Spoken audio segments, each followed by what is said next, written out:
ka hasta didto sa Mindanao ang mga pogo. Murag na pamatud-an nga naa na gyud sa didto human madakpan ang di mo menos 60 ka Chinese ug uban pang foreign nationals sa Davao del Norte. Kini human adunay usa ka Malaysian nga gikidnap nga nangayo og tabang. Mubalita si Bril Montalvo. NBI! NBI! Hey! Baba! Baba! Baba na! Ayaw agad! Pasado alas 2 sa kadlawon ni adtong Biyernes, gisulod sa mga operatiba sa National Bureau of Investigation Davao ang usa ka warehouse sa barangay Manay, Panabo City, Davao del Norte. I-rescue lang unta sa NBI ang usa ka Malaysian national nga si Ruby Lim nga nagpakitabang pinaagi sa text human matud pa ginagit sa mga Chinese. Apan nakurat na lang sila dihang aduna di ay pogo operation sa lugar.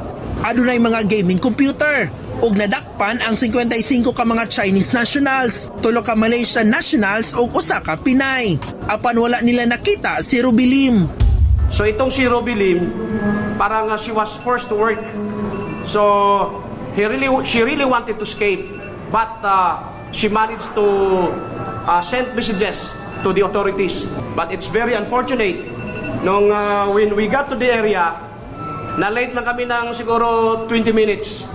Nakaalis na Gawa sa mga computer, nakumpiska sab ang gatusan ka mga cellphone, 2 ka shotgun nga dili lisensyado, kahoy nga pambunan ug mga posas. Gipanag-iyahan matud pa ang maong pogo sa Jinxing International ug 3 pa ka bulan kining naga-operate sa lugar.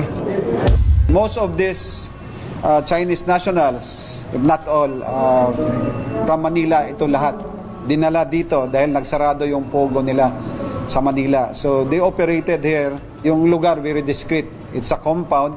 Parang dating ginagamit as parang agricultural bodega. Then ito ngayon pinalitan ng pogo operations. Iya-iya sabog alibay ang mga dinakpan. Pumunta po ako dun sa boyfriend ko.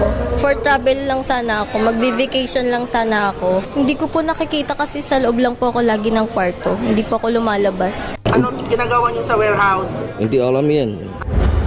Nakatakdang i-deport ang mga langyaw. Ginatun-an na sab ang posibleng atubangong reklamo sa Pinay nga nadakpan. Ginaimbestigahan na usab ang anggulong adunay 2 ka mga sakop sa Panabo LGU nga nagaprotekta sa naiskutang pogo. Para sa 1PH, Bril Montalvo, News 5.